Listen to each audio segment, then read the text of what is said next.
Hello friend, welcome back my tuition में रोशनी की पाठशाला। आज की इस क्लास में मैं लेकर आई हूँ आपके लिए छत्तीसगढ़ प्रयोगशाला परिचालक भर्ती परीक्षा 2023 का क्लास 14।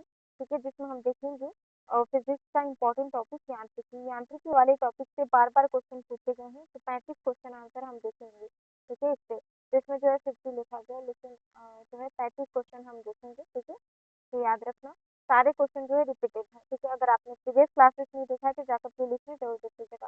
पहला क्वेश्चन है, साधारण यंत्र किसी व्यक्ति की सहायता करता है, तो कैसे करता है?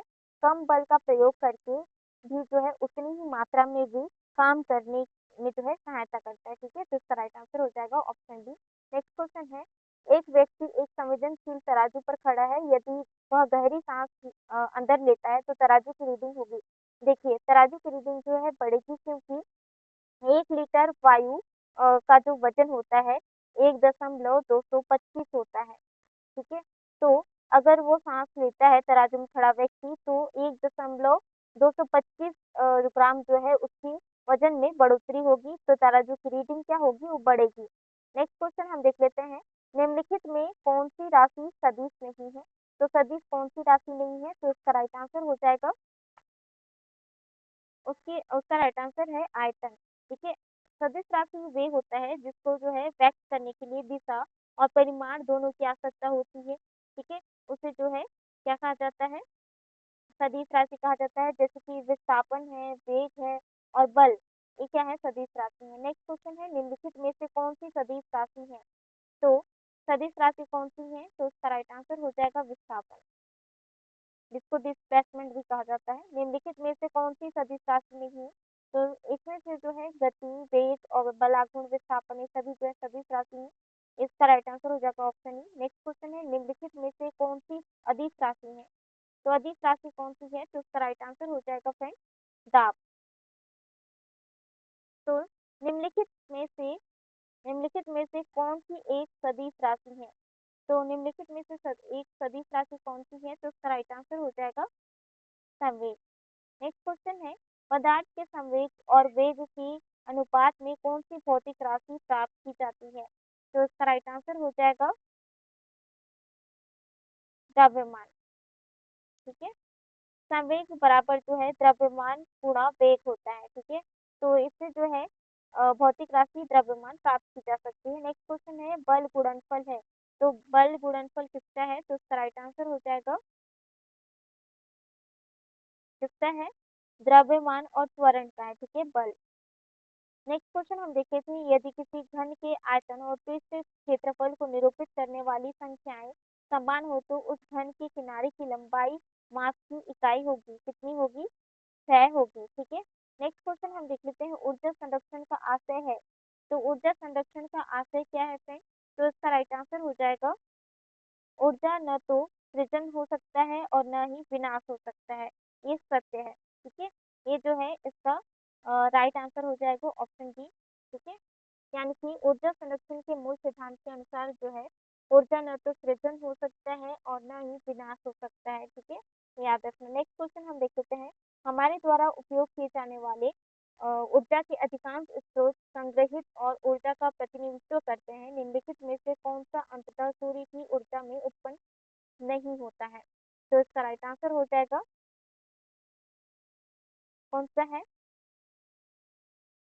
देखिए, तो इसका राइट आंसर हो जाएगा नाभिकीय ऊर्जा और भूतापीय ऊर्जा। ठीक है, ये जो है ये दोनों का राइट आंसर है। इसमें ऑप्शन में दोनों का नहीं दिया है, लेकिन ये दोनों राइट आंसर है।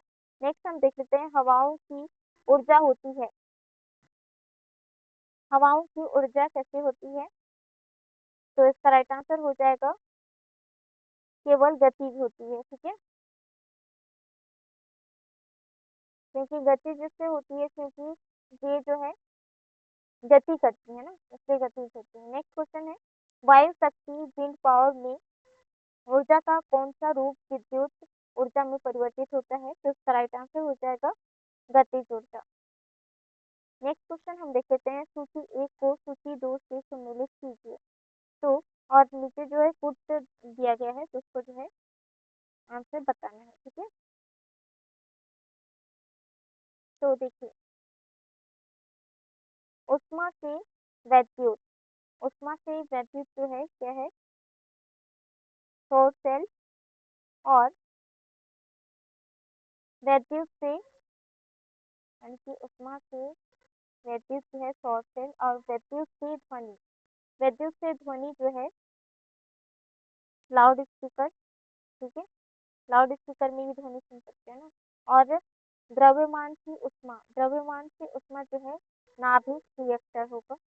और रासायनिक से ऊष्मा का प्रकाशन, तो रासायनिक से ऊष्मा एवं प्रकाश कैसे होगा, तो इसका राइट आंसर हो जाएगा ईंधन दहन, ठीक है। तो इसका राइट आंसर हो जाएगा फ्रेंड ऑप्शन बी, ठीक है। नेक्स्ट क्वेश्चन हम देख लेते हैं, यदि गति को सर्वप्रथम किसने परिभाषित किया, तो गति को किसने परिभाषित किया था, तो इसका राइट आंसर हो जाएगा गैलीलियो ने।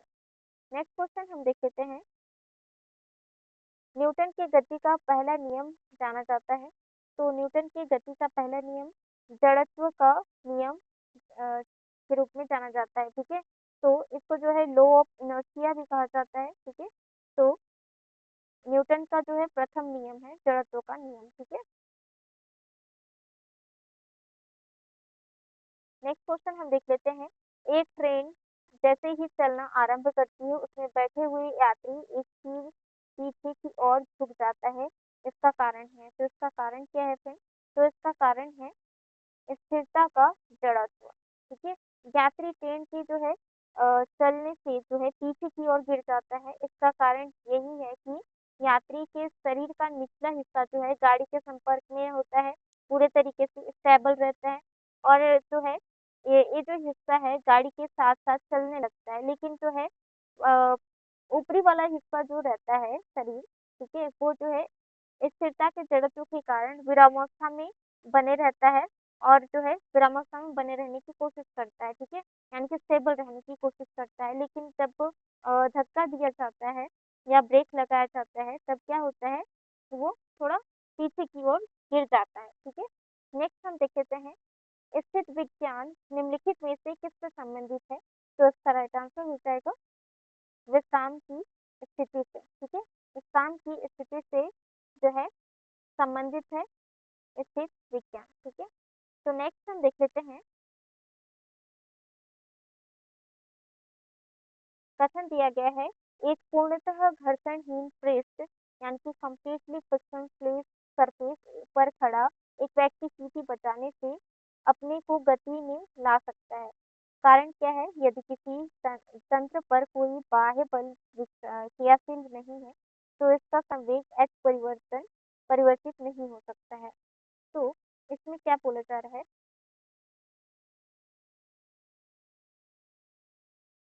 तो इसका राइट आंसर हो जाएगा ऑप्शन बी, ठीक है। ए और आर यानी कि कथन और रीज़न जो है वो दोनों सही हैं और स्पष्टीकरण है, यानी कि घर्षणहीन पृष्ठ पर जो है कोई भी व्यक्ति गति नहीं कर सकता है, क्योंकि किसी भी प्रकार की गति के लिए जो है घर्षण की आवश्यकता होती है, ठीक है। घर्षण रहित सतह पर कोई व्यक्ति सीटी बजाकर अपने आप को जो है गति में ला सकता है। सीटी बजाने के लिए व्यक्ति एक दिशा में हवा छोड़ेगा, ठीक है, जिसके परिणाम स्वरूप जो है वो विपरीत दिशा में वे गति करने लगेगा। और कारण ये है कि कारण में जो है संवेग संरक्षण के सिद्धांत का उल्लेख है, ठीक है, यानी कि संवेग संरक्षण के सिद्धांत पर जो है ये काम करना है, ठीक है। तो ये दोनों जो है ऑप्शन डी इसका राइट आंसर हो जाएगा। नेक्स्ट क्वेश्चन है, सड़क पर चलने की अपेक्षा बर्फ पर चलना कठिन है, क्यों? क्योंकि इसमें जो है क्या होता है, बर्फ में सड़क की अपेक्षा घर्षण कम होती है ना, तो सड़क पर चलने की अपेक्षा बर्फ पर चलना कठिन होता है, ठीक है, क्योंकि चलने के लिए घर्षण की आवश्यकता होती है, ठीक है। सड़क पर चलने में हमें जो है आसानी इसलिए होती है क्योंकि पृथ्वी पर जो है इसमें खुरदुरी सतह होती है ना, इसलिए जो है हम आसानी से चल सकते हैं, ठीक है। नेक्स्ट हम देख लेते हैं, निम्न कथन पर तथा उससे निकाले गए निष्कर्ष पर विचार कीजिए, बताइए कि कौन सा निष्कर्ष सही है। तो कथन जो है, भरी हुई गाड़ी को चलाने में हमें चलायमान रखने के लिए आवश्यक ताकत से अपेक्षाकृत अधिक ताकत से धक्का देना पड़ता है, निष्कर्ष क्या है, तो इसका राइट आंसर हो जाएगा फ्रेंड, एक बार गाड़ी चल पड़ने के बाद घर्षण कम हो जाता है। इसलिए जो है जब भरी गाड़ी को चलाने में उसे चलायमान जो है रखने के लिए आवश्यक है कि बल के अपेक्षाकृत अधिक बल लगाना पड़ता है, क्योंकि एक बार गाड़ी चलने के बाद घर्षण कम हो जाता है। नेक्स्ट हम देख लेते हैं, प्रत्येक क्रिया के लिए एक समान और विपरीत प्रतिक्रिया होती है, यह नियम दिया था। तो यह नियम किसने दिया था? तो इसका राइट आंसर हो जाएगा न्यूटन ने दिया था। ठीक है, नेक्स्ट हम देख लेते हैं, एक प्रभावी कोरियोलिस बल किस कारण होता है? तो किस कारण होता है? तो इसका राइट आंसर हो जाएगा पृथ्वी का घूर्णन के कारण होता है। ठीक है, वायुमंडल दाब में भिन्नता के कारण जो है वायु गतिमान होती है, इस क्षैतिज गति वायु को जो है पवन कहते हैं। तो इसमें जो है पृथ्वी के घूर्णन द्वारा लगने वाले बल को कोरियोलिस बल कहा जाता है। ठीक है, नेक्स्ट हम देख लेते हैं, एक मनुष्य स्थिर नाव से 5 मीटर प्रति सेकंड की चाल से कूदा और नाव जो है 0.5 मीटर प्रति सेकंड की चाल से खिसकी। तो बताएं कि नाव का द्रव्यमान मनुष्य के द्रव्यमान का कितना गुना है? तो इसका राइट आंसर हो जाएगा 10 के 10 गुना है। जब कोई व्यक्ति नाव में खड़ा है तो जो है वो कूदा तो नाव जो है पीछे खिसक गई। ठीक है, तो 0 मीटर प्रति सेकंड की चाल से वो खिसकती है पीछे। तो बताए कि नाव का द्रव्यमान मनुष्य के द्रव्यमान से कितना गुना होगा? तो 10 गुना होगा। ठीक है, तो ये जो है क्वेश्चन जो है पूछा गया है। ठीक है, याद रखना। नेक्स्ट हम देख लेते हैं, एक ट्रक, एक कार और एक मोटरसाइकिल की गतिज ऊर्जाएं समान है, यदि समान अवरोधक बल लगाए जाए तो वे क्रमशः XYZ दूरी पर रुके, तो क्या होगा? तो इसमें जो है इसका राइट आंसर हो जाएगा option C, x equals to Y equals to Z. ठीक है, यदि किन्हीं वस्तुओं की जो है गतिज ऊर्जा समान है, यानी काइनेटिक एनर्जी समान है, तो उन पर समान अवरोधक बल लगाए जाएंगे, तो वे जो है समान दूरी पर ही रुकेंगी। ठीक है, इसलिए जो है x बराबर y बराबर z होगा। नेक्स्ट हम देख लेते हैं, दो समान द्रव्यमान की वस्तुओं की गतिज ऊर्जाओं का अनुपात 4.9 है और तो उनके वेगों का अनुपात होगा। तो उनके वेगों का अनुपात क्या होगा? तो इसका राइट आंसर हो जाएगा 2:3 होगा। ठीक है, नेक्स्ट हम देख लेते हैं, साइकिल और कारों में बॉल बेयरिंग का प्रयोग होता है, क्यों किया जाता है? तो उसका राइट आंसर हो जाएगा पहिया और धुरी के बीच स्पर्श का प्रभावी क्षेत्र घट जाता है, इसलिए किया जाता है। नेक्स्ट हम देख लेते हैं, एक व्यक्ति कार में जो विराम में बैठा है, सड़क के कार के 4 पहियों में से प्रत्येक पर प्रतिक्रिया R है। जब कार सीधी समतल सड़क पर चलेगी तो अग्र पहिया में प्रत्येक पर प्रतिक्रिया में क्या परिवर्तन आएगा? तो क्या परिवर्तन आएगा? तो इसका राइट आंसर हो जाएगा फ्रेंड, ये जो है R से कम हो जाएगा। ठीक है, नेक्स्ट हम देख लेते हैं, तेल से असंतः भरा हुआ तेल एक टैंकर समतल सड़क पर आगे की ओर एक समान त्वरण से जा रहा है, तो तेल का मुक्त पृष्ठ है, तो क्या होगा? तो इसका राइट आंसर हो जाएगा क्षैतिज से इस प्रकार आनत होगा कि पिछले सिरे पर अधिक गहराई होगी। ठीक है, तो इसका राइट आंसर हो जाएगा ऑप्शन सी। नेक्स्ट क्वेश्चन है, निम्न कथनों पर विचार कीजिए, एक तीक्ष्ण वृत्ताकार पथ पर तीव्र गति से जाता हुआ 4 पहियों वाला वाहन जैसे कि बाहरी पहियों पर उल्टेगा, अंदर के पहियों पर उल्टेगा या बाहर की तरफ फिसलेगा या अंदर की तरफ फिसलेगा। तो इसका राइट आंसर हो जाएगा 1 और 3 दोनों, यानी कि बाहरी पहिया पर उल्टेगा या बाहर की तरफ फिसलेगा। ठीक है, यानी कि एक तीक्ष्ण वृत्ताकार पथ पर जो है तीव्र गति से जाता हुआ 4 पहियों वाला वाहन क्या होगा? बाहरी पहियों पर उल्टेगा या फिर बाहर की तरफ फिसलेगा। इसका राइट आंसर हो जाएगा ऑप्शन ए। नेक्स्ट क्वेश्चन है, किसी बल्लेबाज द्वारा क्रिकेट की गेंद को मारने पर गेंद समतल जमीन पर लुढ़कती है, कुछ दूर लुढ़कने के पश्चात गेंद रुक जाती है और गेंद जो है रुकने के लिए धीमी होती है, क्योंकि क्या हो जाता है उस टाइम? तो इसका राइट आंसर हो जाएगा गेंद पर गति की दिशा में विपरीत एक बल कार्य कर रहा है, ठीक है? इस कारण से जो है वो रुकने के लिए धीमी हो जाती है। नेक्स्ट क्वेश्चन है त्वरण ज्ञात करने का सही सूत्र कौन-सा है? तो त्वरण ज्ञात करने का सही सूत्र कौन-सा है? तो इसका राइट आंसर हो जाएगा option A, A equals to V minus Q upon T। Next question हम देख लेते हैं। अच्छा, जिसमें जो है V का मतलब होता है कण का अंतिम वेग और कण का प्रारंभिक वेग है u बराबर, ठीक है? u बराबर जो है कण का प्रारंभिक वेग होता है और a बराबर जो है त्वरण होता है और t बराबर समय होता है। नेक्स्ट क्वेश्चन है वॉशिंग मशीन का कार्य सिद्धांत है। वॉशिंग मशीन का कार्य सिद्धांत क्या है? अपकेंद्रण, ठीक है? अपकेंद्रण होता है यानी कि ये जो घूमता है, ठीक है? इसलिए जो है इसमें जो है क्या होता है प्रतिक्रिया बल तो परिणाम में जो है अभिकेंद्रित बल के बराबर होता है। इसमें जो है दिशा अभिकेंद्रित बल के विपरीत यानी कि केंद्र से बाहर की ओर होता है। ऐसे-ऐसे जो है घूमते रहता है, ठीक है? केंद्र की बाहर की ओर, यानी कि इसमें केंद्र है, ठीक है? इसमें जो है क्या होता है, ऐसे आप रख देंगे कपड़ा, ठीक है? केंद्र के पास रख देंगे, तो क्या होगा घूमते-घूमते वो केंद्र के बाहर की ओर यानी कि सराउंडिंग जो है उसके बाहर की ओर जो है वो क्या करेगा घूमते रहेगा, ठीक है? उसको जो है सेंट्रीफ्यूगल फोर्स कहा जाता है, ठीक है?